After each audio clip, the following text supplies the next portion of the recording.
Pues bienvenidas y bienvenidos a esta, una de nuestras charlas que hemos titulado charlas de ciencia, arte, ciudad y tecnología dentro de este proyecto llamado Interfaz al Futuro.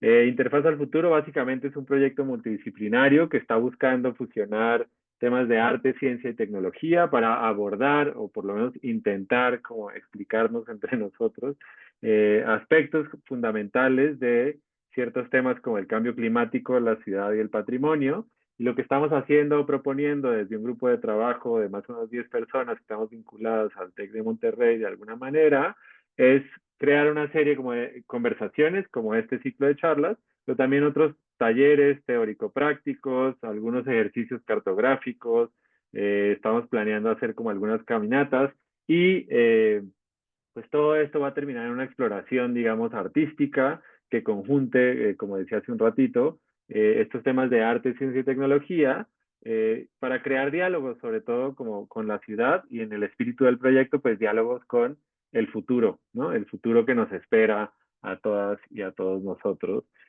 o el que no nos espera, pero que nosotros queremos construir y apuntarle para que nos espere en el futuro, ¿no? Así que pues estamos muy contentos porque esta es como la cuarta de las charlas que hemos estado teniendo todos los miércoles durante el último mes. Y bueno, hemos ido conectando justamente piezas de este rompecabezas. eh, Hemos estado hablando justo así como de cuáles son las metodologías y prácticas con las que la ciencia piensa este tipo de problemas. Hemos estado hablando así como de cosas muy pragmáticas, así de cómo podemos usar estos modelos de pensamiento y los modelos de representación para explicarnos los fenómenos climáticos y su impacto como al ser humano. Nos estaba hablando también como sobre cómo el arte y la ciencia pueden asumir como otra propuesta y otro tipo de medios para darle salida como a estas reflexiones. Y hoy, pues nuestra invitada, que es la doctora Bárbara Beatriz Moguel, pues trae un poco información, digamos, de sus proyectos y de sus búsquedas en este tema que pues llama la metagenómica para reconstruir los paisajes del Holoceno, ¿no?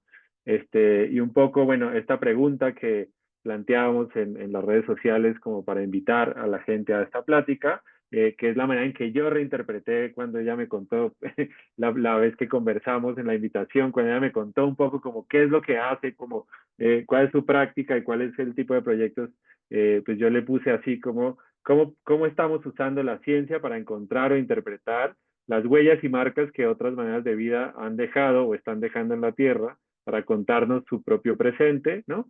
O qué mensajes nos han dejado y cómo podemos usar interfaces científicas para descifrar sus recados como hacia el futuro, ¿no?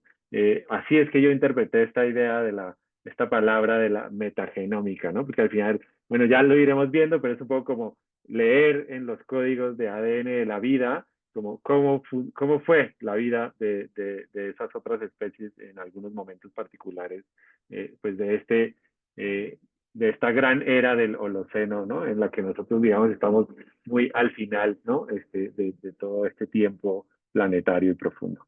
Eh, entonces, pues con esta pequeñísima introducción, yo voy a presentarles ahora a nuestra invitada y ya le daré la palabra para que empiece su charla y conversación. Ya saben que cualquier comentario, duda o inquietud, pues pueden levantar su mano y reaccionar con estas herramientas de la plataforma en la que estamos conectados o también usar el chat que, pues, al que Bárbara también tiene acceso por si quieren ir dejando como inquietudes, comentarios y dudas o reflexiones. Y hacia el final de la charla, pues ya saben que podemos abrir nuestros micrófonos para conversar también como sobre lo que estamos pensando, anotando, discutiendo y demás, ¿no? Así que bueno, les presento y los voy a dejar con la doctora Bárbara Beatriz Moguel. Ella es doctora en ciencias biológicas.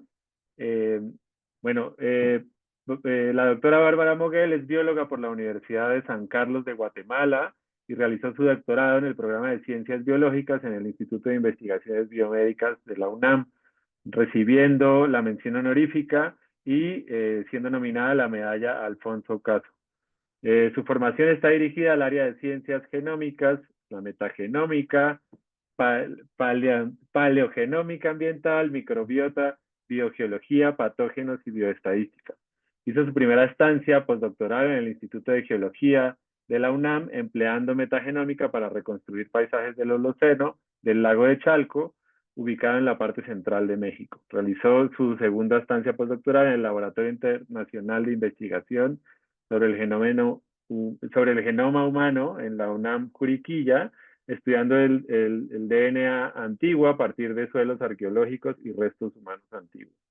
Actualmente realiza una tercera estancia postdoctoral en el Centro de Geociencias de la UNAM, usando la genómica para estudiar dos lagos con eventos de desecación diferentes, así como un análisis multiproxy de los sedimentos del lago del Rincón de Parangueo, y cuenta con más de 18 publicaciones en revistas indexadas, así como la participación en diversas actividades y artículos de divulgación científica.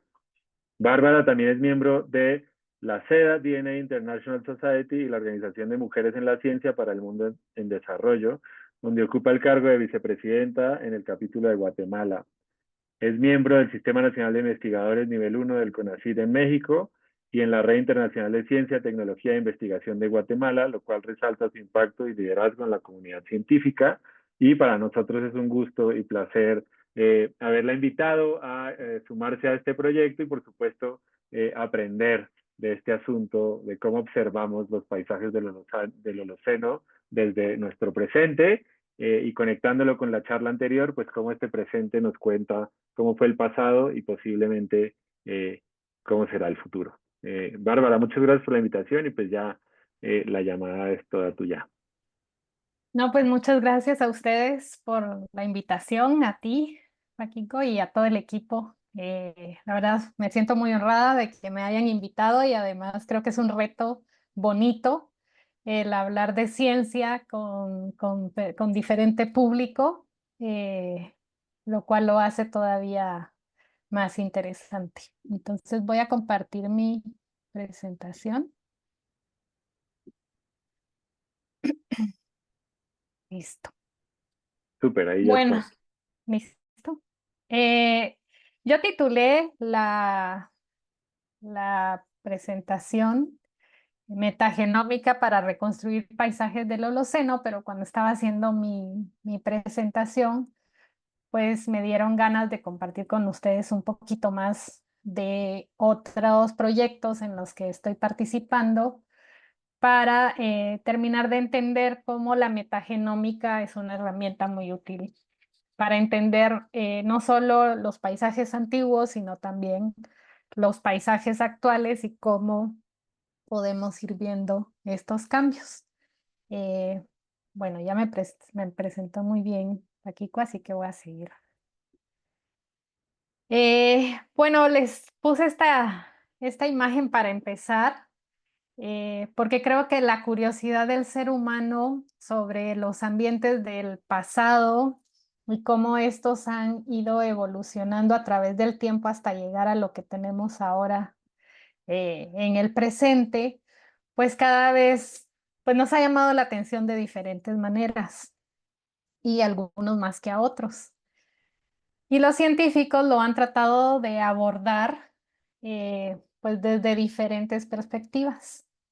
Y para esto, pues hay diversas ciencias que pues se han enfocado en ello, como la paleoecología, que se encarga de entender todas las dinámicas ecológicas a través del tiempo, la paleolimnología, que estudia los lagos y todo lo que estos guardan, igual estos archivos o huellas a través del tiempo, la palinología, que estudia el polen fósil, comparándolo con el polen actual, y todas estas estudian los remanentes fósiles para reconstruir el paisaje y comprender la evolución.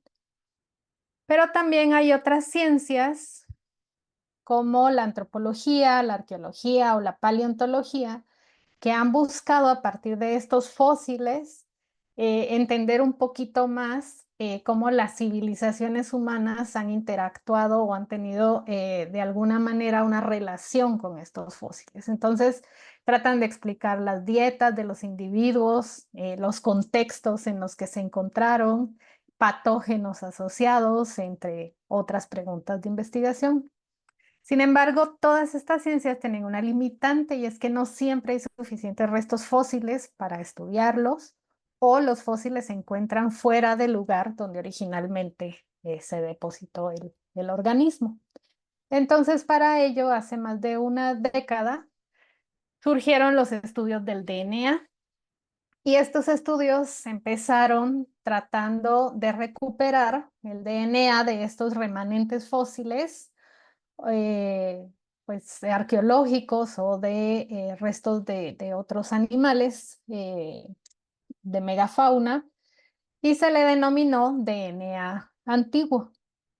Eh, A raíz de esto y que las tecnologías han tenido un gran avance, pues se empezó a tratar de aislar el DNA directamente de su ambiente sin tener la necesidad de tener un fósil.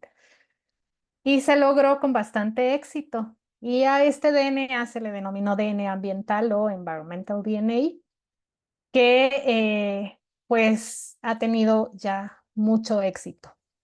Pero también quisimos ir un poquito más avanzados y tratar de obtener el DNA directamente del ambiente, pero de ambientes pasados. Y a este DNA se le llama DNA antiguo ambiental o Ancient Environmental DNA. ¿Y qué aplicaciones se le han dado? Pues estas son algunas de las aplicaciones como entender los ecosistemas antiguos, las interacciones de plantas polinizadores, las dietas, ¿verdad? De algunos animales o comunidades, especies, detección de especies invasoras, respuesta a contaminantes, monitoreo de la calidad del aire, pero realmente las preguntas de investigación cada vez son más ambiciosas y van más allá. Si algún término no les queda claro o quieren que explique con mayor profundidad, me pueden interrumpir sin ningún problema. Y bueno, para entender qué es el ADN, pues tenemos que partir de un concepto básico que son los ácidos nucleicos. Entonces, los ácidos nucleicos albergan toda la información de todas las formas y funciones de vida que hay en nuestro planeta. Todo. Entonces es como un plan maestro, donde está codificada toda la información en únicamente 4 letras. ¿Sí? Entonces su comprensión es una parte vital de la investigación de la vida, de la biología, pero también de la medicina, la biotecnología y de muchas ciencias más. Y para esto, la secuenciación es una tecnología que se empezó a usar no hace mucho, pero que está cobrando mucho auge. Y gracias a estas técnicas de secuenciación, podemos tener todavía más información. Y esta secuenciación consiste en identificar la información de estos ácidos nucleicos y describir la identificación de las secuencias de estas 4 bases nitrogenadas que forman los ácidos nucleicos. Entonces, si se acordarán un poco de las clases de biología, pues estas 4 bases nitrogenadas son la guanina, la citosina, la adenina y la timina. Estas bases nitrogenadas tienen la característica que siempre buscan a su misma pareja. La adenina no puede ir separada siempre va a buscar a la timina, la adenina a la timina, y la guanina siempre va a buscar a la citosina. Son como parejas muy románticas, ¿no? A través del tiempo siempre se van a conservar así. Entonces siempre se van a buscar y se van a mantener. Pero la característica es que según cómo se ordenen esas cadenas de ADN, nosotros podemos distinguir entre un humano, de un orangután, por ejemplo, y de un chimpancé. Por cómo se van eh, ordenando esas cadenas de bases nitrogenadas.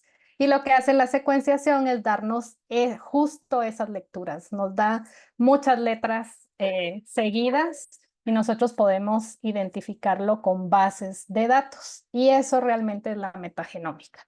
tener mucha información de un ambiente y compararla con bases de datos donde ya se tiene toda esta información genómica de muchos organismos y compararla y nosotros podemos ir viendo qué tenemos en ese ambiente, qué organismos dejaron huella en ese ambiente o qué organismos están viviendo en ese ambiente. Y pues esta es la ventaja de esta técnica. Y bueno, estos estudios de ambientes terrestres y acuáticos usando el ADN han ido en aumento.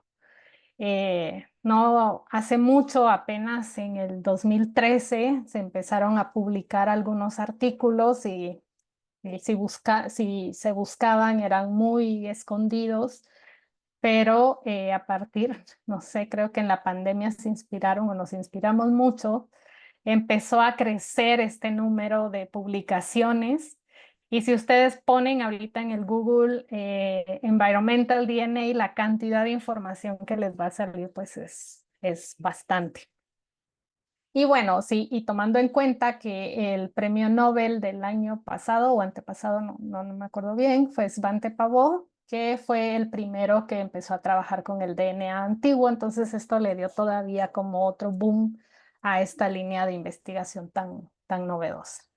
¿Qué se ha estudiado usando el DNA a partir de estos ambientes? Pues se ha estudiado de los eucaria, pues humano, vegetación, megafauna, diatomeas, algas, hongos, protozoos y microorganismos. Se han estudiado bacterias, arqueas, que son otro grupo muy interesante de microorganismos y que no los conocíamos porque no son fáciles de cultivar. Entonces, hasta que surgieron estas técnicas de secuenciación del ADN, pues sí se sabía que existían, pero como que no se les había dedicado tanto tiempo ni se entendía mucho su función y ahora también pues se va conociendo cada vez más de estos grupos. ¿Y en qué ambientes se han estudiado? Pues se han estudiado directamente en los fósiles, en el permafrost, que son estos suelos congelados de la Antártida o de Groenlandia, de los polos, en sedimentos lacustres, sedimentos marinos, en las microbialitas, que voy a profundizar un poquito más en este ambiente más adelante, en agua, atmósferas y en casi cualquier ambiente que se puedan imaginar. Entonces, pues está de moda también el microbioma humano, ¿verdad? Si lo han escuchado. Entonces también la técnica que se utiliza es la misma, la que utilizo yo para los ambientes eh, de este tipo. Y bueno, ¿qué buscamos con el ADN? Pues buscamos combinar todos los indicadores que ya existían como piezas de rompecabezas y tratar que el ADN llegue a ser otra pieza más de este rompecabezas para seguir y tratar de entender estos cambios de los ambientes y cómo han sido impactados por el cambio climático normal, pero también por todos los procesos antropogénicos, ¿verdad? Por el humano. Entonces, lo que se busca es integrar y combinar muchos indicadores para tratar de tener una respuesta a preguntas más complejas y pues el ADN nos ha dado resultados muy positivos y muy buenos.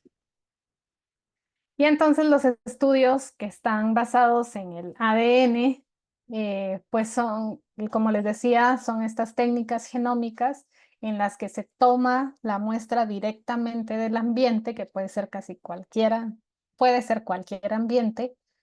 Se extrae el ADN directamente, se manda a secuenciar, se hace la secuenciación y luego se hacen análisis de datos, pues usando estos famosos data science, ¿no? Ya tenemos grandes cantidades de información en las que tenemos que analizar y entender qué nos está diciendo esa gran cantidad de información basado en estas 4 letras importantes, ¿no? Y bueno, ¿qué se puede encontrar en los sedimentos lacustres? Como les mencioné, pues podemos encontrar casi cualquier cosa en los sedimentos, pero algo muy interesante es que los sedimentos en los lagos son como los archivos del tiempo. Entonces, conforme llueve y se erosiona el terreno, se van, y todas las partículas que hay en el agua se van depositando y se van formando estas capas sedimentarias que van atrapando lo que había en ese momento en el ambiente. Entonces, ¿qué podemos encontrar ahí? Pues podemos encontrar entre macroorganismos como peces, plantas acuáticas, macroinvertebrados, pero también podemos encontrar microinvertebrados que pueden venir de afuera o que pueden estar adentro, que pueden andar nadando por todo el lago o pueden estar adaptados a ciertas estructuras dentro del lago. Y pues algo muy interesante es que encontramos células viables, pero también encontramos DNA libre. Y este DNA libre que no está asociado a un fósil o a un organismo en específico, pues es muy interesante cómo se preservan los sedimentos porque puede venir de excreta, de pipí, de pelo, de células de la piel que haya dejado los organismos que pasaron por ahí, que se lavó también y llegó al lago. Y mientras más arcilloso sea el sedimento, mejor se guarda ese ADN libre, como que busca esconderse dentro de las arcillas y se preserva muy bien.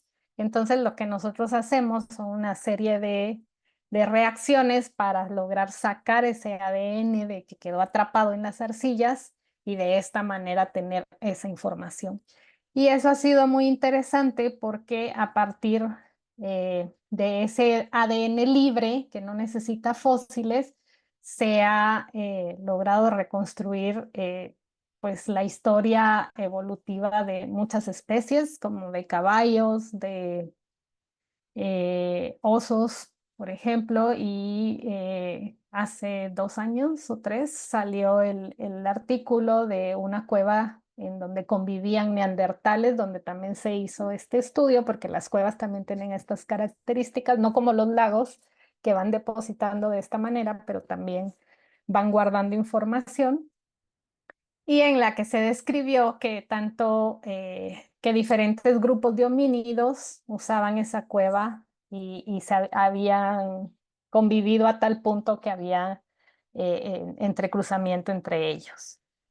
Y bueno, después de esta breve introducción, les voy a contar un poquito de mis proyectos y colaboraciones en curso. Voy a hablarles principalmente pues, del lago de Chalco, donde hice este estudio de la reconstrucción del Holoceno, el Rincón de Parangueo, que es mi actual proyecto de investigación en el postdoctorado, junto con él los lagos Metzaboquic y Cibatná en Chiapas, y les voy a contar un poquito de un proyecto en el que recientemente me incorporé de dos lagos mar, La Preciosa y Quechulac, en el Cerdán Oriental en Puebla, y que me tiene muy emocionada porque pues hay una combinación ahí de muchas disciplinas, lo cual también es emocionante, esta combinación de disciplinas que conllevan todos estos proyectos. Y bueno, en este proyecto en el que hicimos la reconstrucción del paisaje, pues tuvimos varias preguntas relacionadas a los cambios del clima, del medio ambiente, si estos cambios se daban por pues, los cambios climáticos y el ambiente humano durante el Holoceno. Entonces, para esto hicimos una perforación en la base del lago de Chalco, que como pueden darse cuenta, pues ya no tiene agua. Y esto nos facilitó la toma de muestra. Fueron 2.5 metros de perforación en el que tuvimos toda la historia del Holoceno. Entonces, mientras un grupo, esto es muy interesante porque mientras un grupo, los geólogos, la gente de las ciencias de la Tierra, geofísicos y todos ellos estaban haciendo la perforación, yo y otras personas que me ayudaron hicimos este laboratorio hechizo en campo para de alguna manera mantener un aislamiento y tratar de controlar la contaminación de alguna manera. Usamos estos trajes para cuidar al ADN que estábamos obteniendo de nosotros, de nuestra contaminación, porque el DNA moderno es muy agresivo con el DNA antiguo. Y extrajimos los núcleos sedimentarios, tomamos muestras aquí en campo, in situ, y los congelamos en nitrógeno líquido para llevarlos al laboratorio y de esta manera hacer todo el procesamiento siguiente. Y bueno, no los voy a marear mucho con esto, pero algo interesante es que tuvimos resultados tanto de la litología, que es como toda la estructura sedimentaria de nuestro core o de nuestro núcleo sedimentario, que es muy parecido a lo que se hace en hielo también, que sacan estos núcleos de hielo y van haciendo esta estructuración. Nosotros teníamos aquí todas las capas estratigráficas del sedimento y tomamos varias muestras. Y por medio de la metagenómica obtuvimos información de las bacterias, las arqueas, que son estos organismos que les mencionaba, que son microorganismos también, y de los eucaria, todos los organismos más complejos, pero bueno, eso tiene también sobre la complejidad, pero tuvimos bastante información y como pueden ver, pues tuvimos más bacterias que el resto de los grupos. Hicimos un análisis de la diversidad para ver qué tan diversas eran las muestras entre sí y también nos apoyamos de estudios de fósiles de diatomeas que ya están bastante estandarizados y las diatomeas, según donde las encontramos, nos pueden ir contando si el ambiente era más frío, si era más cálido, si el lago estaba el tirante de agua era más alto o era más bajo, porque son especies muy adaptadas a ambientes muy específicos, lo cual las hace unas indicadoras pues muy buenas. Y también hicimos la geoquímica y aquí buscamos como qué elementos nos daban más información. Encontramos que el titanio y el hierro nos ayudan a entender un poquito más sobre la erosión del suelo. Mientras más titanio y hierro encontramos, son periodos de mayor lluvia y más erosión. Eh, el, el carbono total que nos está diciendo qué tan eutroficado estaba el lago en diferentes momentos y el manganeso y el hierro que también nos indican cuánta transferencia de electrones, cuántos nutrientes tenía el lago en esos momentos. Y bueno, a partir de este estudio, nosotros pudimos reconstruir eh, pues los paisajes que rodeaban al lago de Chalco y el lago en sí mismo a través del Holoceno. Y lo que propusimos fue que a partir de los 12.000 a los 9.000 años, el lago tenía agua fría, era más profundo, era agua dulce y no no tanta contaminación y nutrientes, eh, y un fondo con poco oxígeno.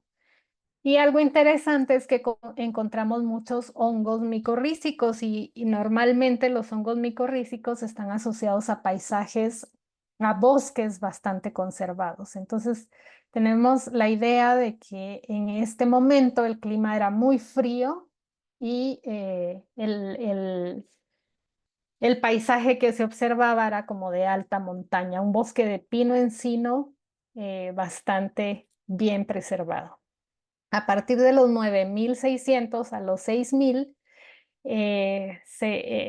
empieza un periodo de se calienta mucho la temperatura global y entonces empieza este periodo de calentamiento en el que se evapora mucho el agua del lago, por lo que disminuyen sus niveles y este ambiente tan cálido cambia totalmente el paisaje a un paisaje más húmedo, en el que encontramos también niveles más altos de salinidad. El agua ya no es tan dulce, es más salina, más eutroficada. igual un fondo anóxico, muchas cianobacterias que nos están indicando que el agua está más eutroficada, con más nutrientes. Y esto puede ser también porque como se está evaporando, pues hay más microorganismos ahí compitiendo, ¿verdad? Por el alimento y liberando otras sustancias. También el cambio en el paisaje, pues nos está indicando eso. Y acá encontramos hongos asociados a un bosque más húmedo. A partir de los 6.000 años se ha descrito que el ser humano se estableció en esta región. Eso por la literatura lo ha descrito. Y nosotros encontramos aquí un cambio también como un periodo de transición. Bueno, en estos, antes también observamos un periodo de transición, pero aquí a los 6.000 fue un poco más marcado, en el que tuvimos muchas lecturas para mosquitos, lo cual nos estaba indicando que se dio un cambio drástico en el ambiente, al igual que las diatomeas también, la composición de diatomeas también cambió, en que pasamos de un periodo cálido, muy caliente, a un periodo menos cálido, pero con más lluvias, y seguramente eso hizo que tuviéramos tantos mosquitos en este periodo de transición. Y además, pues nosotros asociamos el establecimiento ya del ser humano en esta región, ya en el que hay un cambio de las actividades humanas de ser colectores y recolectores, allá volverse, empezar con la agricultura. Entonces vemos un cambio en el paisaje en el que ya no hay tanto bosque con árboles grandes, sino ya son más pastizales. El agua ya es poco profunda del lago y encontramos pues la temperatura templada con niveles de salinidad disminuidos porque pues ya no se está evaporando tanto, y un lago bastante eutrofizado con especies ya dañinas para el hombre, para el ganado y para cultivos. Entonces ahí sí vemos ya un cambio bastante drástico. Y bueno, voy a cambiar de tema de forma muy drástica también yo. No sé si alguien tiene algún comentario aquí o si quieren los dejamos al final, porque me voy a pasar un poquito más ahorita a hablar de microorganismos. Eh, entonces voy a seguir. Los microorganismos pensamos que pueden ser un proxy en geología para descifrar ambientes extremos. Entonces, hay muchas hipótesis de cómo se formó la vida en nuestro planeta, y una de ellas es que fueron en varios lugares de forma simultánea o no simultánea, pero todos estos movimientos tectónicos y la formación de nuevos volcanes, estos procesos dentro del mar, estas ventiscas hidrotermales, los movimientos, todos estos procesos que se dan tanto en las profundidades del mar, pero que tienen una repercusión continental, pudieron tener una influencia en el cambio de nuestra atmósfera. Sin embargo, los primeros microorganismos pudieron estar adaptados a condiciones bastante extremas en que cuando todavía no había oxígeno, ¿verdad? Entonces, el entender un poquito más sobre estos microorganismos que se adaptaron a estas condiciones tan extremas, pues también nos ayuda a entender un poquito cómo se fue formando y diversificando la vida. Y entonces, ¿por qué nosotros pensamos que los microorganismos son un buen proxy para detectar estos cambios geológicos de importancia local, regional o global? Y entonces, lo que pensamos es que seguramente un planeta que tiene tectónica, o sea, que tiene estos movimientos de placas, es posible encontrar vida porque hay muchos gases que pueden servir como nutrientes para los microorganismos. También las comunidades microbianas varían a través de los límites de las placas tectónicas e interactúan con estos procesos geológicos en que las placas se van metiendo una debajo de la otra y van moviendo y despertando, ¿no? Nuevos procesos. Y las comunidades microbianas del subsuelo se ven afectadas por estos procesos de tectónica profunda y pues nos ayudan a secuestrar el carbono y de esto impacta de alguna manera la geósfera. Y donde quiera que haya una gota de agua líquida, pues puede existir vida. Y un poco en esto se basa pues las hipótesis de quienes están buscando vida en otros planetas, ¿verdad? Y bueno, un concepto importante para seguir entendiendo todo esto es el microbioma. Y el microbioma se refiere a todo lo micro, las bacterias, las arqueas, los hongos, los virus, los protozoos que no podemos ver a simple vista y necesitamos de la ayuda de un microscopio para poder visualizarlos. O a veces ni siquiera podemos visualizarlos con un microscopio, son tan pequeñitos que no logramos verlos. Y estas células de más de una especie forman una comunidad microbiana, donde todas se integran con todas y cada una necesita de la otra para poder tener para poder seguir existiendo. Y digamos, lo que una se come y saca, libera, le sirve a la otra para alimentarse y mantener sus funciones. Entonces, hay una comunicación intrínseca entre estas comunidades microbianas y si alteramos a una de ellas, alteramos como ese equilibrio, esa homeostasis que hay entre toda esta comunidad. Y esta comunidad microbiana puede ser de 2 organismos, de 3 o de cientos de ellos. Por lo tanto, un microbioma es una comunidad microbiana obtenida directamente de un ambiente. Y bueno, para esto nosotros quisimos estudiar, nos llamó mucho la atención los efectos de desecación en los lagos y quisimos entender un poquito más la biodiversidad microbiana por medio del DNA recuperado directamente de los sedimentos.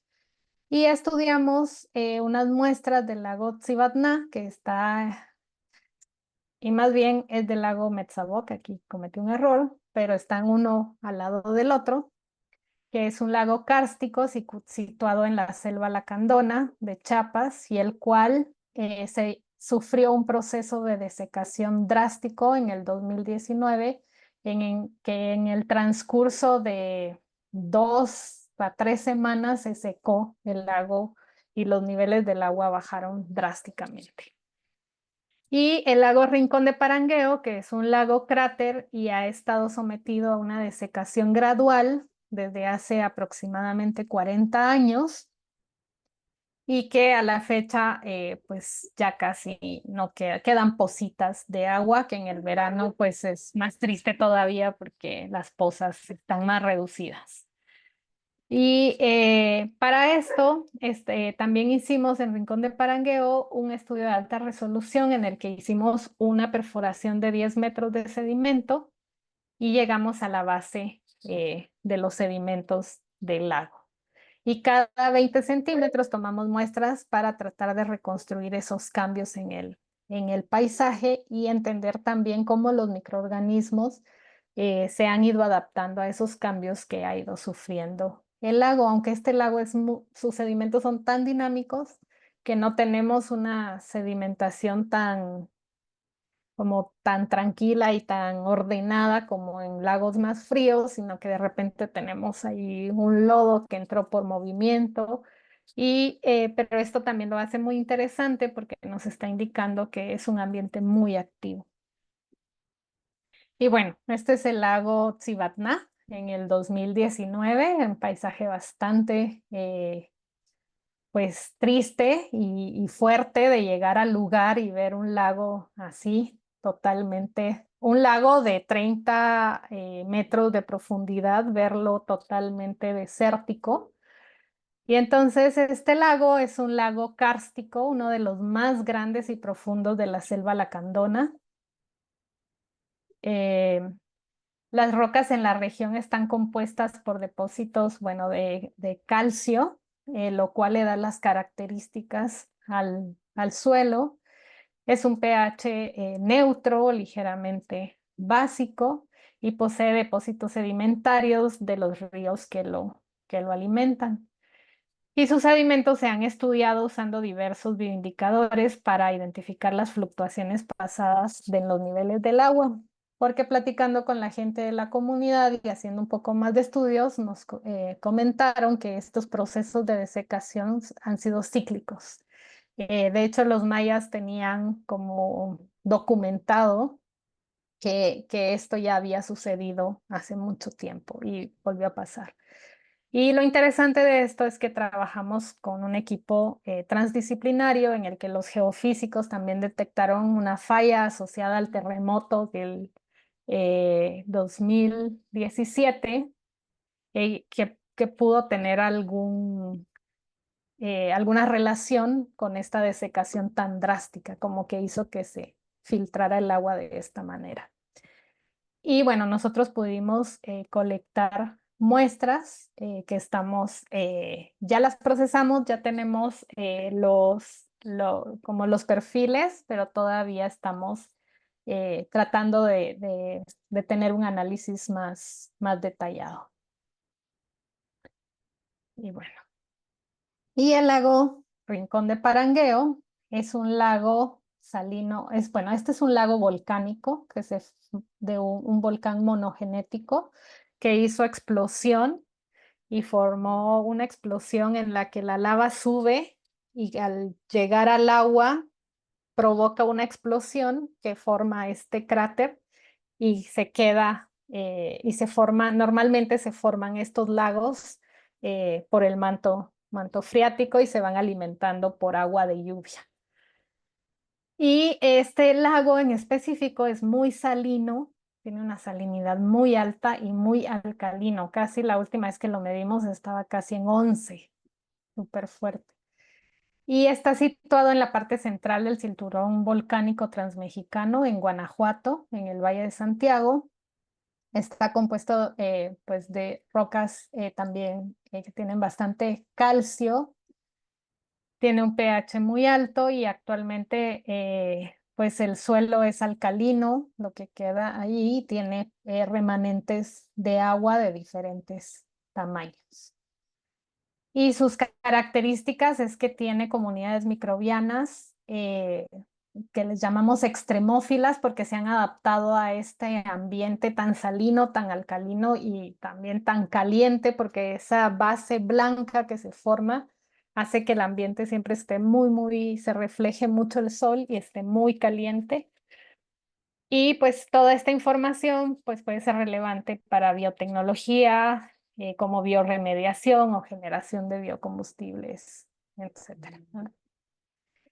Y bueno, nada más para que se den una idea, estas son las arqueas de las que les estaba hablando, que son unos microorganismos que no sabían dónde ponerlos, pensaban que eran parte de las bacterias, después se dieron cuenta que no, entonces las sacaron del grupo de las bacterias, se dieron cuenta que estaban muy cerca de los eucarias, pero tampoco quedaban allí, entonces al final decidieron ponerlas en unas ramitas solas y ponerles el nombre de arqueas.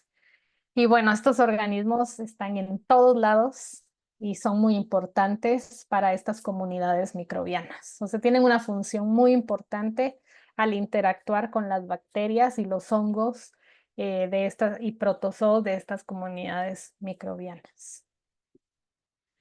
Y algo muy interesante es que nos dimos cuenta que los microbios hacen rocas, pueden hacer rocas.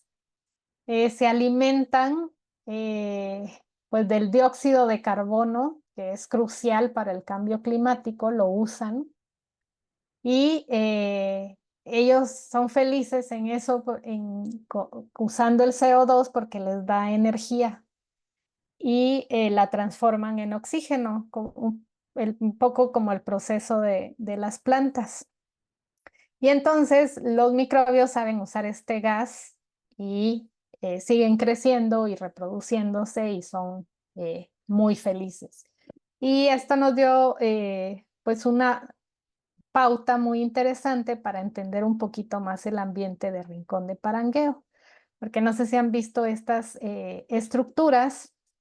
Las de este panel son unos estromatolitos de la formación de Dresser en Australia y se cree que tienen aproximadamente 3.500 millones de años y se consideran las primeras formas convincentes de vida en la Tierra. O sea, es la primera información que tenemos de vida en la Tierra. Son estas formaciones.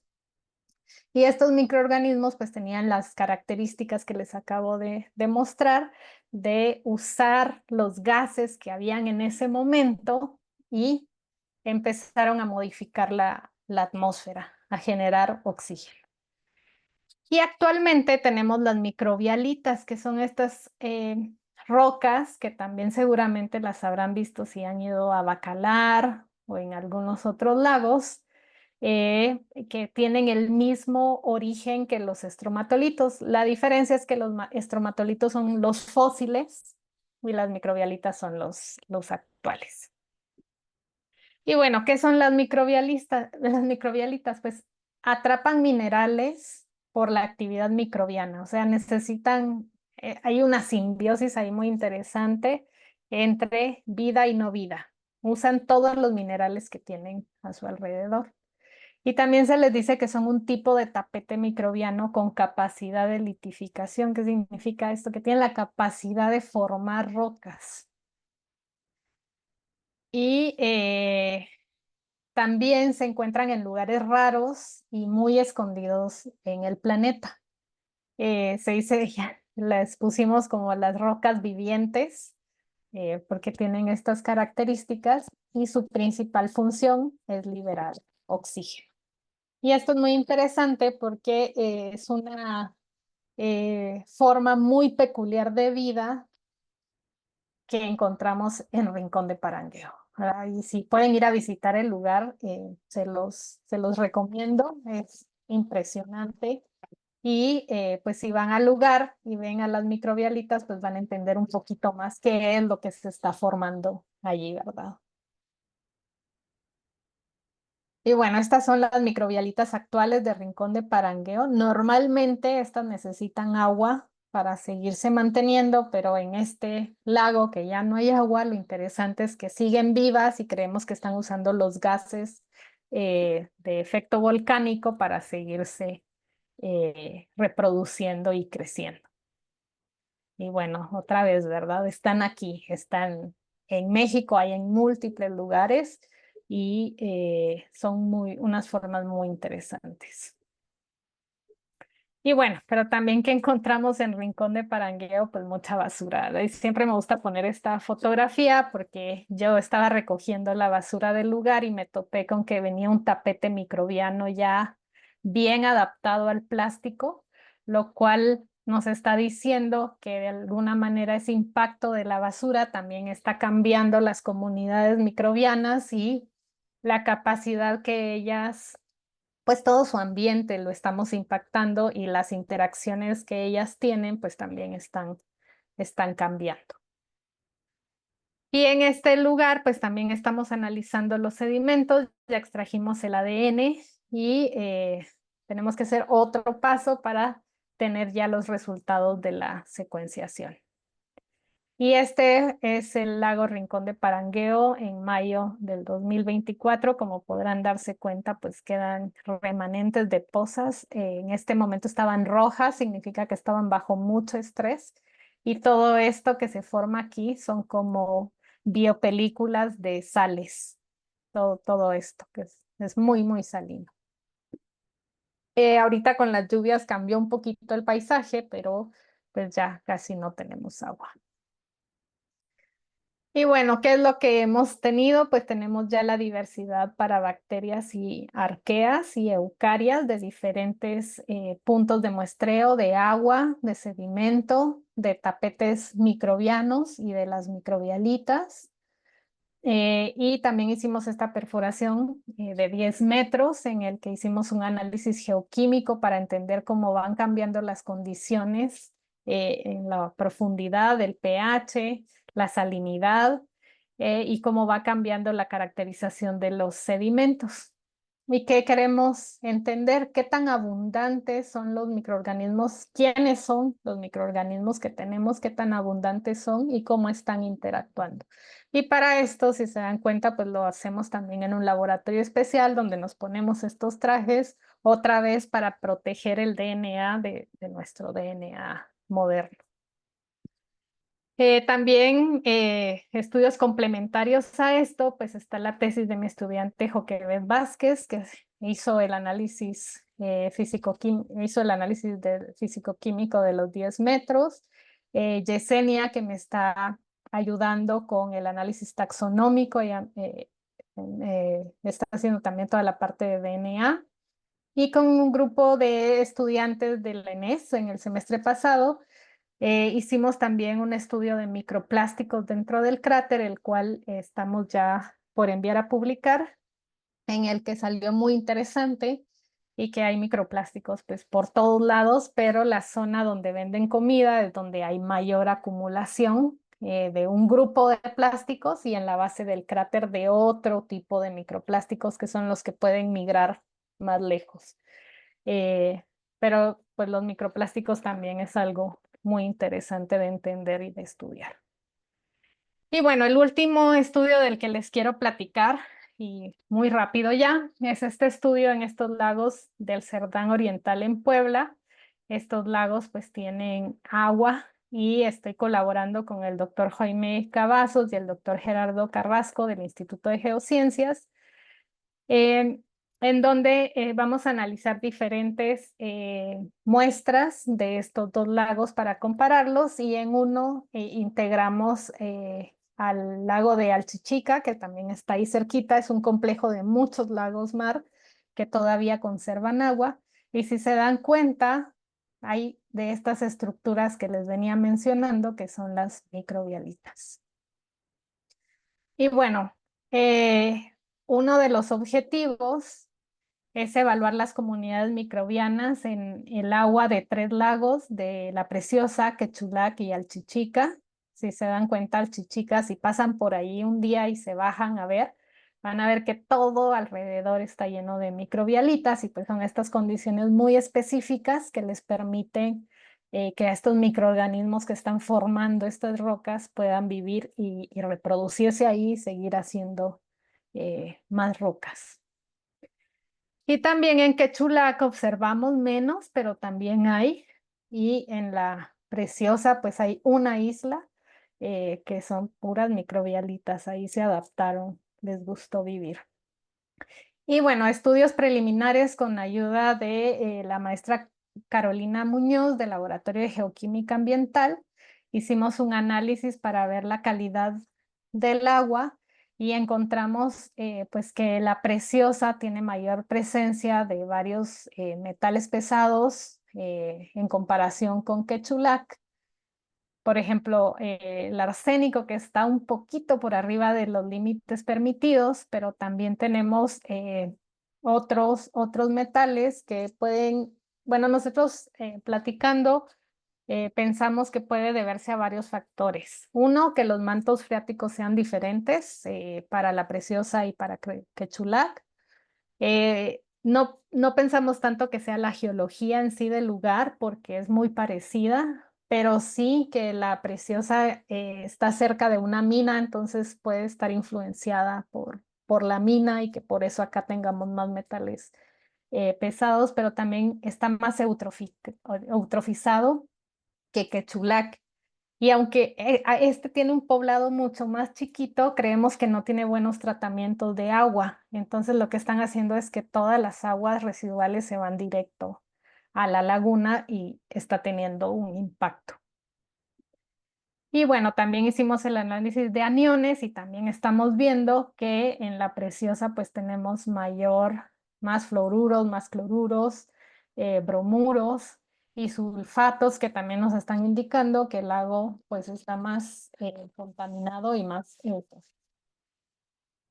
y estos son estudios todavía bastante preliminares, pero que se los quise mostrar para que vean cómo se integran los análisis químicos con toda esta parte del ADN y aparte de un trasfondo geológico muy interesante que tienen años trabajando aquí y que también lo vamos a integrar para tener todas las herramientas y poder entender cómo funcionan estos ambientes. Y bueno, y otro objetivo es estudiar los consorcios microbianos en estas microbialitas en agua y sedimentos de la preciosa Iquechulac.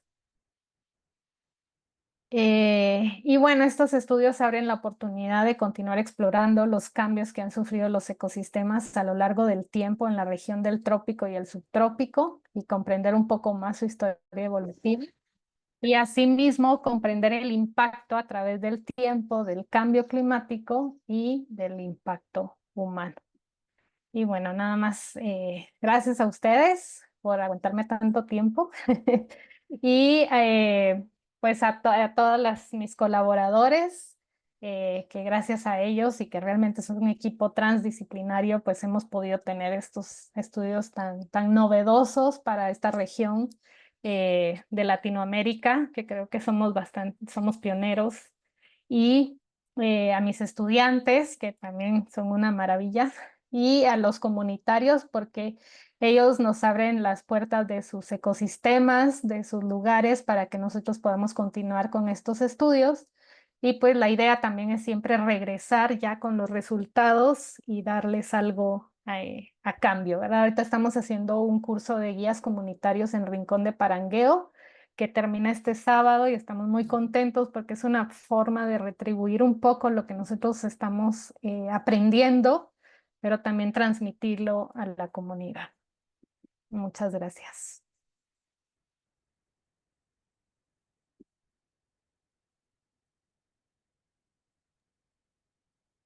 Wow, no, pues muchas gracias a ti, Bárbara, por compartir como todo este conocimiento también y todas estas ideas y bueno, también por la capacidad de contarnos y asombrarnos a todos durante una hora sobre lo que has estado haciendo y bueno, que son cosas por supuesto como muy complejas, pero que inspiran un montón también de ideas y como reflexiones. Yo siempre en este momento revelo que hay otro chat ocurriendo en WhatsApp, en el grupo de trabajo del proyecto de Interfaz al Futuro, donde está así como revolucionado con cada frase que dices. Y bueno, la primera gran cosa es que todas y todos quieren que nos digan más fechas de las visitas al Rincón de Parangueo. Creo que se van a animar varias y varios a acompañarles, si es posible.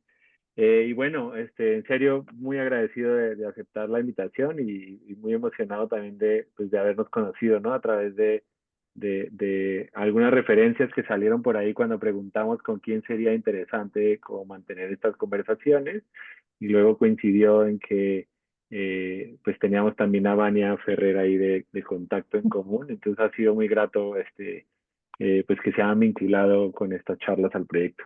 Yo estoy muy agradecido y no quisiera ser yo siempre como el que empiece a dar comentarios y reflexiones y dudas e inquietudes.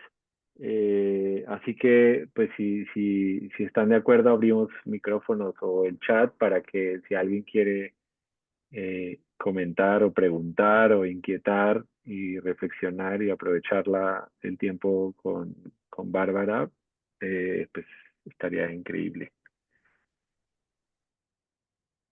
Aquí estoy para las preguntas. Yo sé que ahorita tal vez les lancé mucha información. Eh, Pero sí, por supuesto, son bienvenidos a Rincón de Parangueo. El sábado es la graduación de los primeros guías comunitarios. Estamos muy emocionados porque ellos nos van a dar el tour de todo lo que aprendieron en varias semanas. Y pues estaría increíble que se animaran a llegar y hacerlos como el recorrido con nosotros y la explicación que dan ellos, ¿no? Nosotros les transmitimos esta información y qué es lo que ellos retienen y cómo ellos lo van a transmitir, que creo que va a ser súper interesante también. Ujú. Mm. Bueno, siempre al inicio todas y todos son muy tímidos y tímidos. Yo entonces creo que sí tendré que ser quien inaugure la parte de las inquietudes y preguntas. Bueno, creo que tu charla de hoy reafirma una idea que a mí me llamó la atención desde la charla pasada con Vania, que es como, bueno, esta palabra que le llaman como los proxies, ¿no? Eh, como esta idea de que hay algo biológico o algo geológico en el mundo que es como, pues yo entendería por el proxy que es como la cosa cercana que nos deja encontrar otra pista, ¿no? Como la señal que indica como por dónde van como ciertas ideas, ¿no? Y me gusta como esta reflexión que pones como de eh, los proxies que muestran cómo se ha ajustado la vida, ¿no? A nivel local, regional y global, ¿no? Y creo que, pues en eso, como esa lectura, también es una clave no solo de la escala, sino del tiempo en el que los fenómenos han transcurrido. Creo que este proyecto, pues está jugando también como en ese lenguaje, ¿no? Como tratando de entender eh, qué tanto tiempo es el tiempo. No sé si eso tiene sentido, pero a mí Sí. eso me ha costado, o sea, me ha gustado muchísimo porque es como, como los paisajes que nos muestran abarcan como unas cosas como demasiado grandes y eso es como entender por un lado como la finitud de nuestra presencia en la Tierra, pero también como la amplitud de la vida en la Tierra, ¿no? Y creo que eso me parece como muy interesante. Y entonces como en algo tan grande, esta idea del proxy, ¿no? Y como el esfuerzo que hay para encontrar algo diminuto que te deja hablar de algo tan grande, a mí eso como que así, me vuela la cabeza, me parece así como súper poderoso, ¿no? Y entonces es como que en eso estoy como atrapado, ¿no? Y bueno, estas otras frases que soltaste, así, la idea, por supuesto, de que las rocas están vivas, ¿no? Y como esa contundencia de una frase como esa que nos hace entender pues que la vida es algo más de lo que nosotros pensamos que es la vida. Creo que eso es como eh, como un gran mensaje hacia el futuro también, ¿no? O sea, como que la vida no es solamente lo que hemos llamado todo el tiempo vida, sino que la vida también se está creando y en este juego, además de las rocas que viven y de los microplásticos en donde vuelve a ver como la vida, ¿no? La vida también se está recreando, ¿no? Es como, no solo se está creando todo el tiempo, sino está como aprendiendo como a jugar con las cosas buenas o malas que nosotros estamos como impactando, ¿no? Y bueno, y por supuesto en esta idea de los proxies y el tiempo y la vida, eh, pues como decías una frase muy iniciando tu charla que así la guardé, la compartí en el chat, todo, y es, los sedimentos en los lagos son como los archivos del tiempo, ¿no? Y esta idea de que el medio ambiente está guardándose a sí mismo como todo el tiempo, está haciendo como la tarea, eh, digamos, la tarea más importante de ser capaz de contar su propia historia, ¿no? Y como este ejercicio archivístico que el medio ambiente ha hecho, ¿no? Porque nuevamente si volvemos como a que gran parte del problema entre el ser humano y la tierra es que con la idea de la cultura nos separamos como de la tierra. Esto demuestra justamente que la tierra es un sistema, digamos, pensante o inteligente que ha encontrado también fórmulas, si queremos irnos hasta este otro lado, formas culturales de guardarse a sí misma como información, ¿no? Y creo que eso para mí es así como un gran aprendizaje de esta conversación o una gran reflexión, ¿no? Es como si pensamos la vida como un sujeto, si pensamos la Tierra como un sujeto eh, que se piensa a sí mismo en la medida en que nosotros entendemos el pensamiento y la inteligencia, entonces ha desarrollado unas estrategias culturales increíbles para archivar su propia información y guardarla como un proxy para el futuro. Entonces a mí me gusta muchísimo como todo lo que nos has contado y de nuevo como muchas gracias por compartirlo con nosotros. Em, Bueno, pues tal vez solo para redondear lo que decías de los proxies, también les llamamos indicadores. Y son justo eso, ¿no? Como esa molécula o ese ser vivo que está tan estudiado y que sabemos en cuáles condiciones son sus favoritas que nos ayudan a saber por qué están allí, por qué prefirieron estar en ese momento del tiempo allí y se quedaron allí atrapados. Y también yo lo veo, por eso les ponía la imagen del rompecabezas, que cada proxy es una pieza del rompecabezas que nos va ayudando a completar esa imagen. Entonces, cada uno de estos proxies va sumando al conocimiento. Ujú. Y algo que se me vino ahorita a la mente que decías lo de cómo el ambiente va creando su forma de guardar la información. Eh, a- Hace poco hacíamos la broma de que cuando saquemos los núcleos sedimentarios vamos a saber cuándo es el 2020, el 2020, porque va a salir lleno de cubrebocas y de eh, pues todo lo que usamos por la pandemia, ¿no? Entonces vamos a saber exactamente cuál es la capa sedimentaria que corresponde a esta pandemia mundial y lo vamos a detectar a nivel mundial. Ujú. Pero así tenemos un registro de nuestra era moderna bastante visible. Ujú. Gracias. Te comparto ahí en el chat, Daniela Villalpando pone muchísimas gracias por su ponencia, doctora Bárbara. Sus investigaciones son muy interesantes. Yo quisiera hacerle una pregunta. Sé que los ecosistemas están en constante cambio, pero los cambios que observamos hoy son demasiado rápidos. A partir de conocer los procesos de desecación, sus causas y consecuencias, se pueden hacer estudios o prácticas para la restauración de los ecosistemas. Sí, sí, yo les puse dos ejemplos, uno de una desecación drástica en la selva lacandona que ocurrió les digo que en 2 semanas y media, tal vez fue como todos nos asustamos, teníamos pensado ir a muestrear, pero no esperábamos ese escenario y entonces se adelantó el muestreo porque queríamos ver qué estaba ocurriendo. Y en este caso, pues el mismo ecosistema se fue recuperando solo y actualmente los lagos están en su nivel, no llenaron completamente, pero llenaron bastante y están alcanzando los niveles. Me imagino que con estas lluvias ya lograron sus niveles, o sea, el mismo ecosistema se restauró. Pero los sistemas más difíciles de restaurar son los que han sido impactados por el ser humano durante mucho tiempo, como es el caso de Rincón de Parangueo.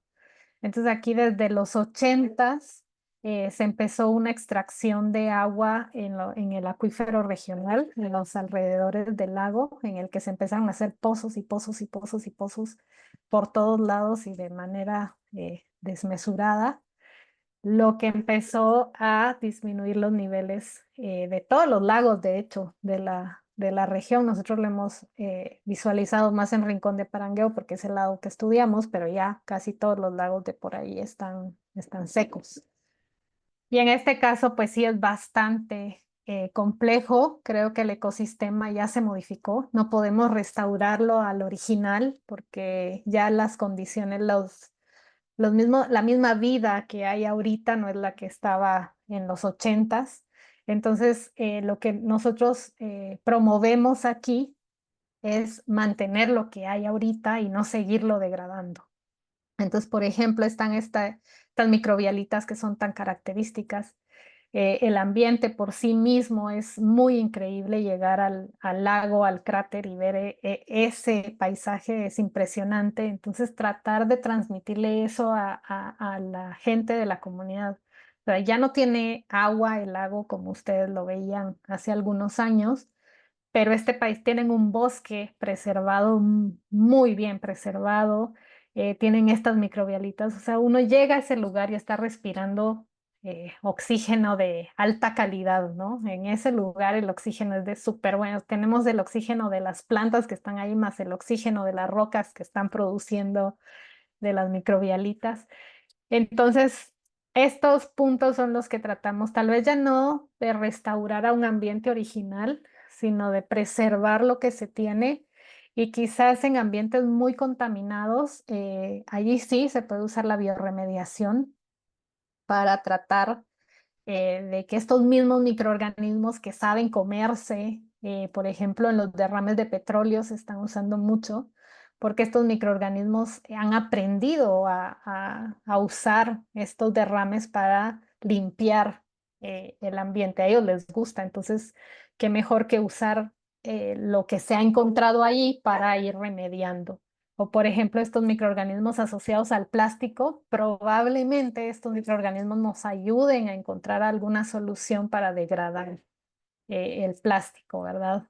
Y eso es lo que vamos buscando. ¿Qué desarrollos biotecnológicos nos pueden apoyar para mejorar los ambientes, pero ya no podremos regresarlos a su estado original? Ujú.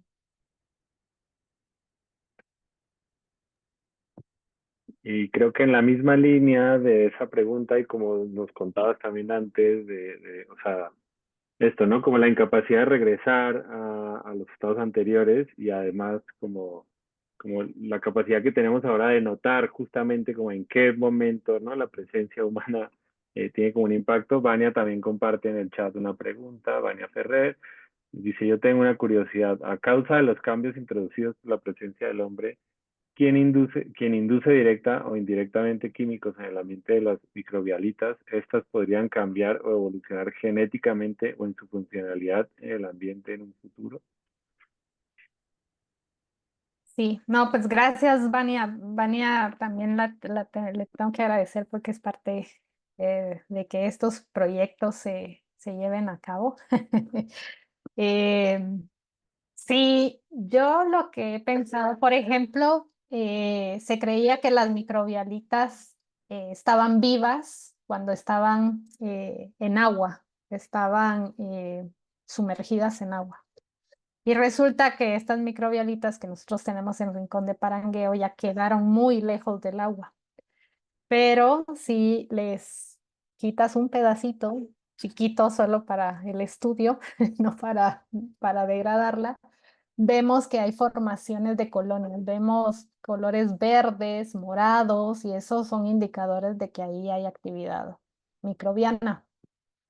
Entonces, algo nos está a nosotros diciendo que hubo una modificación, una adaptación a ese nuevo ambiente que ya no está sumergido en agua y que entonces empezaron a usar todos los gases que siguen saliendo de ese sistema volcánico, que de cierta manera está activo, ¿no? Ya no como un volcán que está haciendo erupción, sino ya como tomando todos esos movimientos y gases del subsuelo y se adaptaron a usarlos para seguir viviendo y seguir reproduciéndose. Entonces eso me parece increíble y yo pienso, todavía lo tenemos que analizar, que es muy probable que quizás esas microbialitas, las comunidades bacterianas sean diferentes a las microbialitas que todavía están sumergidas en agua, porque a lo mejor estas ya aprendieron o cambiaron las comunidades para adaptarse a este nuevo ambiente, mientras que las otras pues están adaptadas a este otro ambiente. Y en esos procesos pues sí hay regulaciones genéticas que les van ayudando, incluso a veces cambio de la composición microbiana por completo. O sea, hay comunidades que no se adaptan y se mueren y otras que se adaptan y evolucionan para lograr quedarse ahí y seguir usando lo que tienen. Ujú.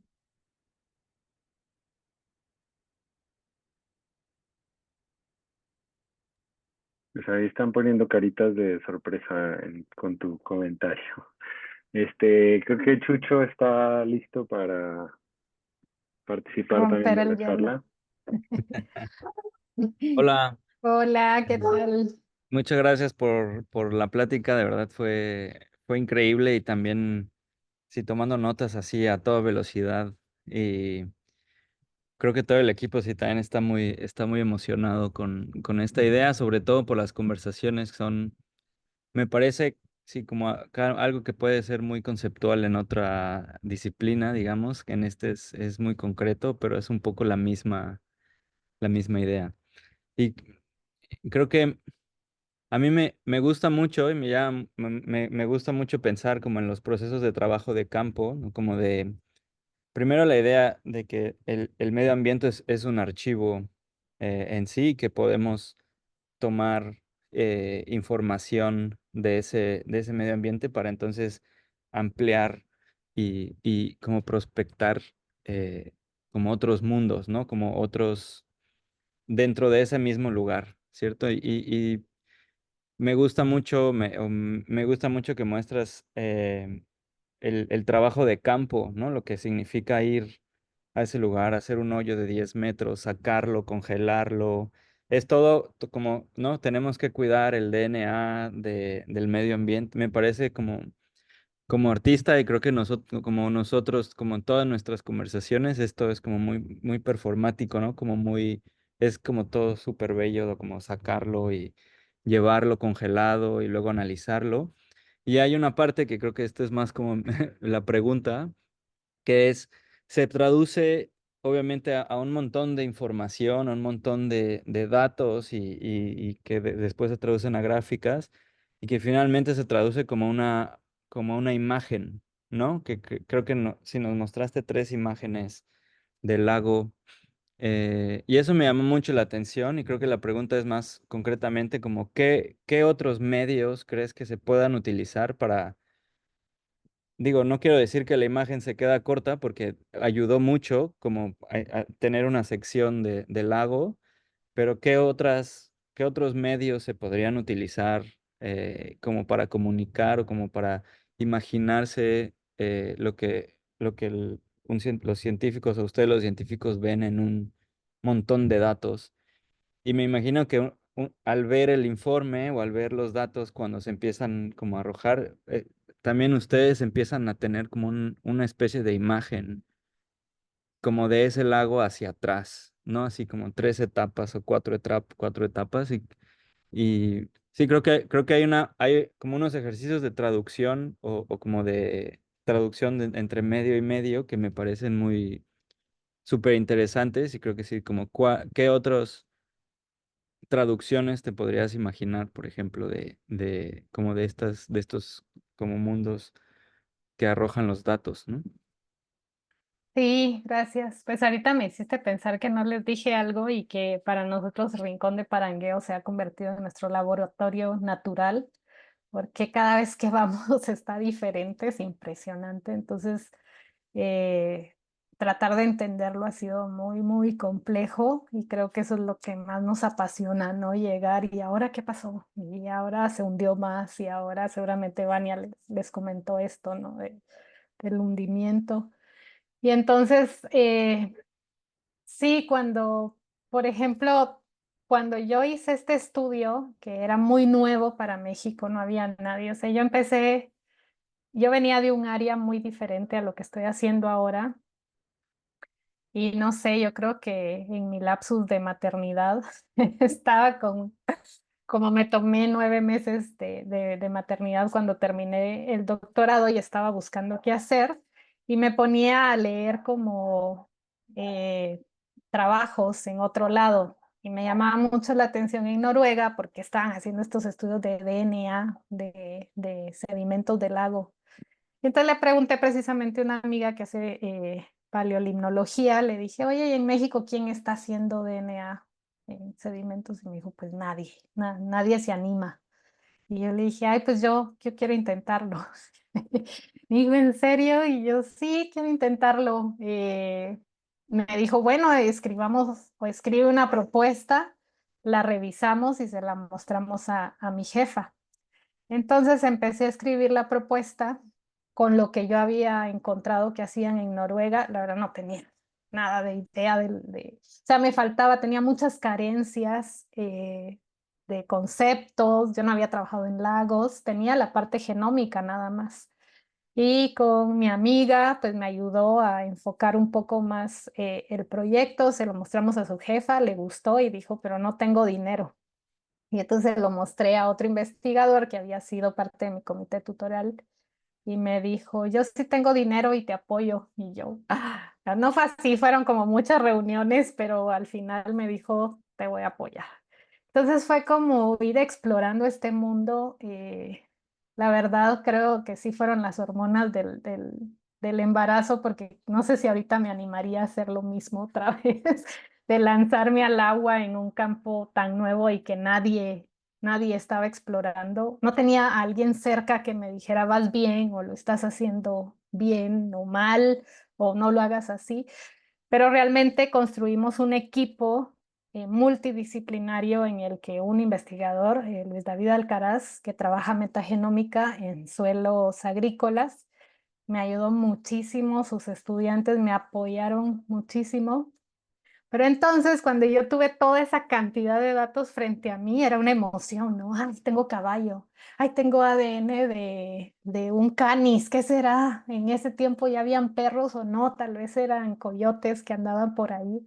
Ay, tengo un árbol que ya se extinguió. Y bueno, entonces era como una emoción, pero no terminaba de aterrizar. Me costó, creo que 4 o 5 años escribir ese artículo porque como que mi emoción me desviaba, ¿no? Y no sabía cómo enfocar todo. Entonces, mi ex director de tesis del doctorado me dijo, Bárbara, tienes que hacer un esquema, haz algo, porque tienes tanta información que te estás perdiendo.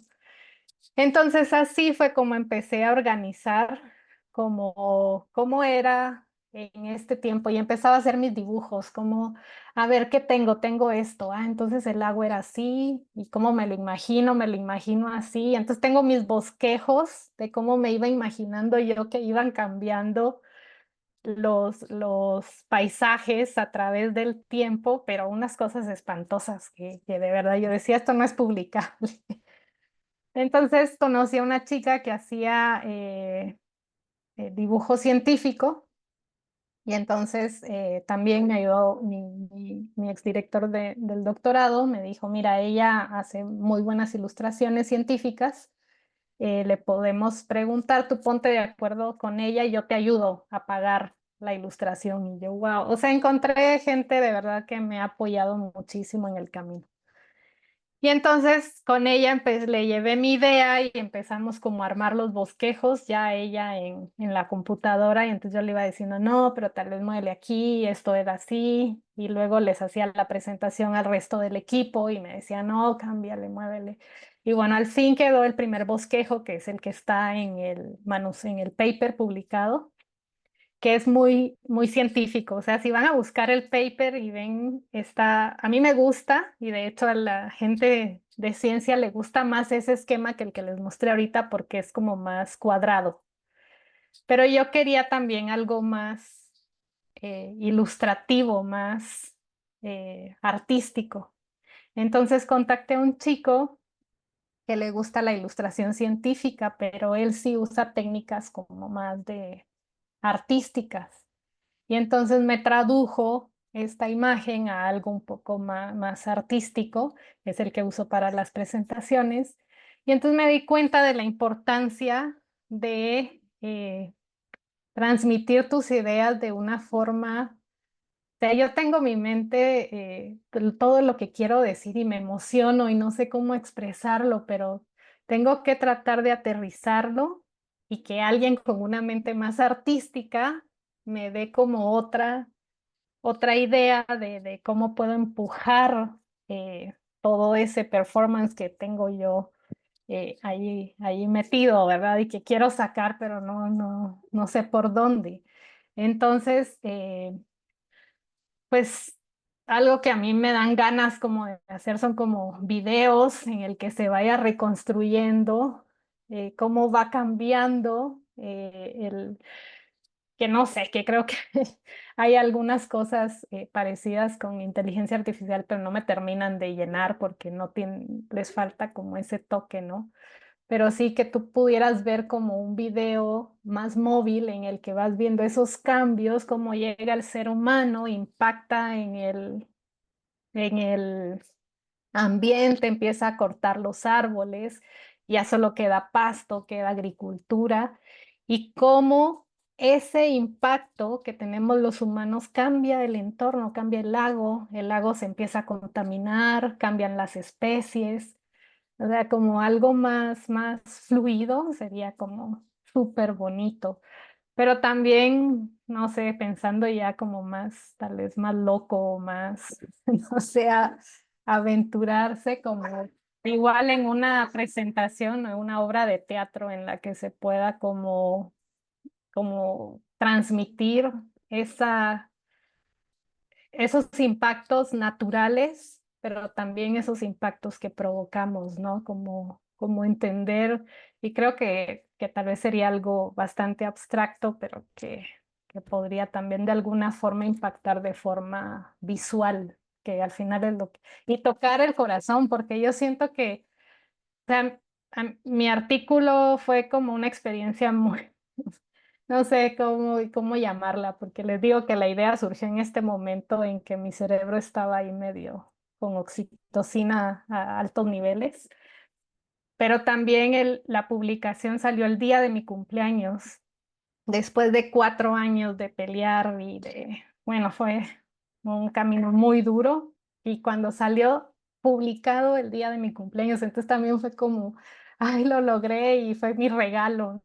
Entonces sí tiene muchas etapas muy como que van más allá de la ciencia, ¿no? Que llevan un camino detrás, pero que muchas veces pues eso nunca lo vas a llegar a transmitir y mucho menos con un artículo científico o con una presentación y se quedan ahí en tu experiencia de todo lo que viviste para poder llegar hasta allí.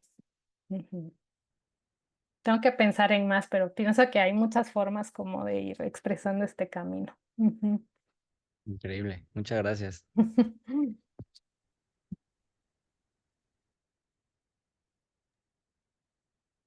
Pues bueno, vas demostrando además como un precepto de este proyecto que es así como cada vez tenemos que encontrarnos más como entre disciplinas diferentes para ayudarnos a como sacar estas otras funciones, digamos, ¿no? Que estamos pensando, pero que quizás por formación profesional, sentimos que no nos competen o no nos corresponden, pero sabemos que, ¿no? Hay unas necesidades o unos deseos, ¿no? También como de la función estética de poder llevar estas cosas a otros lugares, a otros pensamientos, a otras personas, a otros medios de representación, y creo que ese es como uno de los deseos, digamos, de este proyecto también, ¿no? Como conjuntar esas posibilidades, o por lo menos ha sido muy grato escuchar como más, como además de tu parte como personal de ese viaje para crear, ¿no? Una publicación, meterse a un tema nuevo, pero también empezar a inventarse como cómo se representan esas cosas desde nuestros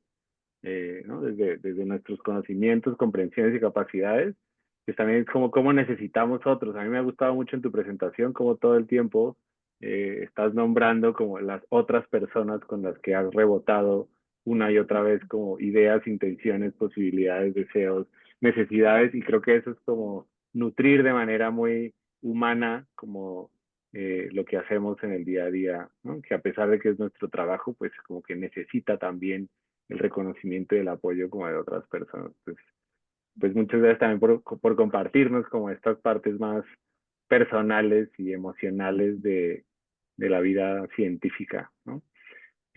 Nos quedan todavía algunos minutitos por si alguien quiera animarse a hacer algún último comentario, duda o inquietud. Ahí ya Berenice Ferrusca toma la palabra. Adelante, Berenice, abre el micrófono y con esta comentario, pregunta y rebote, pues creo que vamos cerrando la charla de esta tarde. Dale, Ay, Berenice. hola, primero que nada, felicidades, doctora. Muy interesante la plática y me hizo reflexionar muchísimo sobre cómo está todo conectado, o sea, cómo todo forma parte del contexto de un ecosistema, como lo comentaba en esta parte de los cubrebocas, hasta un ejemplo tan tangible como la botella con las microbialitas, ¿no? O sea, a final de cuentas, esa botella ya forma parte del ecosistema en ese momento y eso me voló la cabeza. Y también esta parte de las micorrizas, que sí había visto el documental, un documental de los hongos y cómo está todo conectado por debajo de la tierra, pero jamás imaginé como que pudiera llegar como a estos lugares donde hay agua, ¿no? No sé por qué no lo había pensado hasta dónde podía llegar estas conexiones y que literalmente sí todo está conectado. Y también tengo una duda o una inquietud acerca de qué, qué tanto o hay algún porcentaje en el que se pueda hacer como tangible esta parte de interpretar el ecosistema, o sea, como qué tanto se puede decir que se acercan al momento de interpretar los resultados que obtienen. Y también otra inquietud que me surgió es, no sé si pudiera compartir el artículo que menciona, eh, ya que me parecería interesante poder leerlo. Gracias. Ay, sí, sí, claro. Berenice, gracias, gracias por, por tus comentarios. Sí, todos estamos interconectados. O sea, creo que este concepto de comunidad viene un poco de lo que les mostré, ¿no? Del microbioma. O sea, si alteras a uno de esa comunidad, alteras a todos.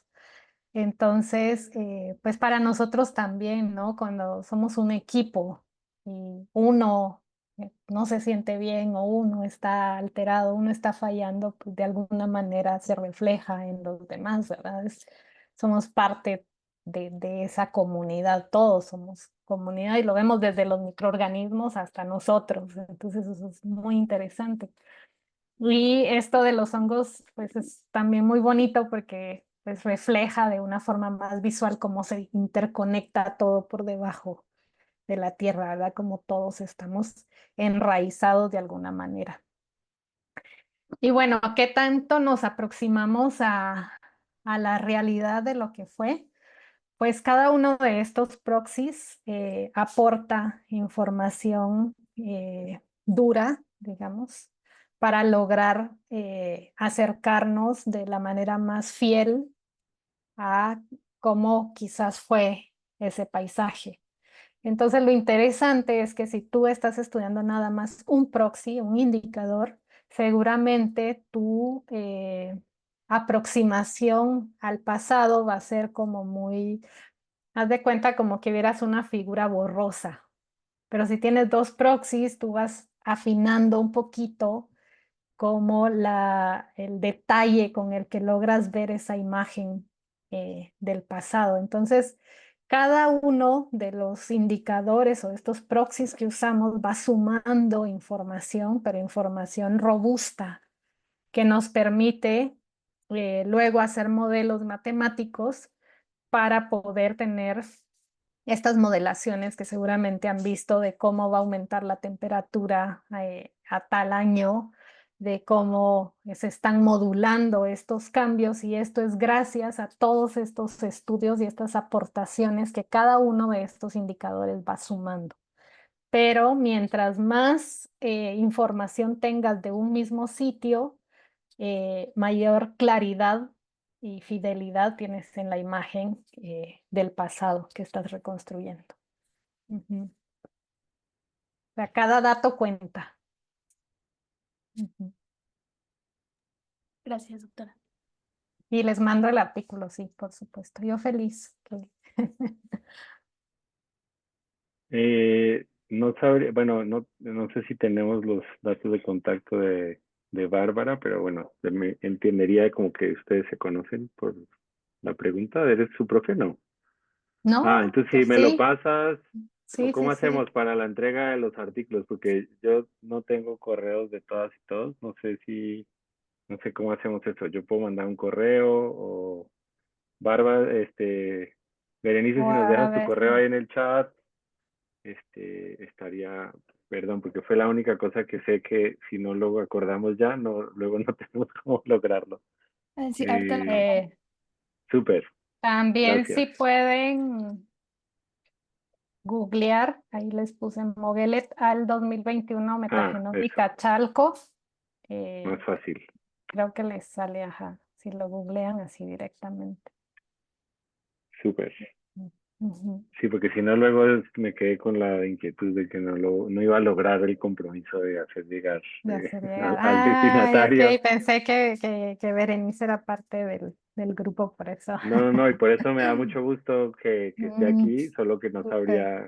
Ajá, buenísimo. Entonces ya está ahí cómo podemos buscar el artículo, el modelo de todo el 2021, metagenómica Chalco. Pues, bueno, aquí María José pone que muchas gracias por tu generosidad y por compartir tu trabajo. Y bueno, creo que ha sido súper grato, justo, ¿no? Como escucharte esta tarde y con tu participación ir cerrando, como desafortunadamente, nuestro cortito ciclo de charlas de este proyecto de Interfaz al Futuro. Y bueno, pero creo que han salido así como muchísimas cosas y es muy grato cerrar contigo, sobre todo porque a pesar de que empezamos así en una charla que cuando yo leí el perfil sabía que iba a ser muy emocionante, pero que me iba a costar los conceptos, las ideas, las palabras con las que se definen las cosas. Creo que es muy interesante ver cómo justo, ¿no? Compartimos como el deseo de entender un mundo que habitamos, ¿no? Compartimos como la curiosidad, creo que abres también y cierras como con ese arco, ¿no? De la curiosidad humana, a pesar de que estamos destruyéndolo todo, también estamos como queriendo entender como ese mundo al que pertenecemos, ¿no? Ojalá lo entendamos más rápido de lo que lo estamos destruyendo y aprendamos más rápido que justo, ¿no? Todo, como dices ahorita, todo cuenta, ¿no? Y toda acción producirá entonces, ¿no? Un indicador y una dirección, un proxy de indicación en alguna dirección de futuro. Y pues nada, yo agradecerte nuevamente por participar y por la confianza y a todas y todos por el tiempo de esta tarde. Y bueno, pues vamos cerrando la llamada. Muchísimas gracias, Bárbara, por tu tiempo y generosidad, como dice.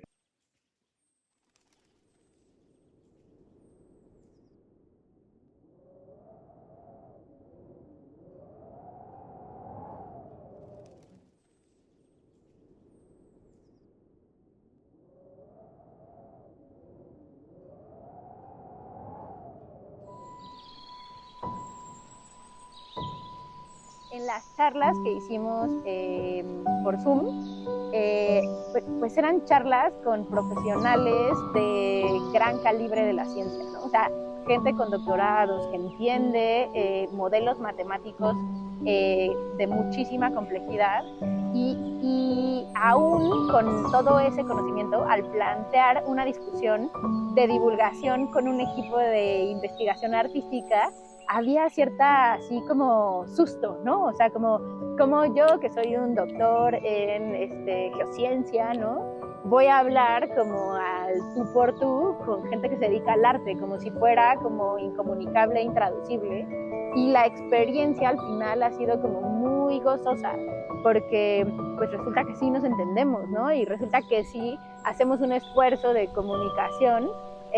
Las ideas, los planteamientos, los materiales que se generan en una investigación científica son sin duda materia para el arte. Entonces, esta es otra idea que a mí me ha dado vueltas un montón, que es como la posibilidad de generar conversaciones interdisciplinarias y lo fructífero que es esto.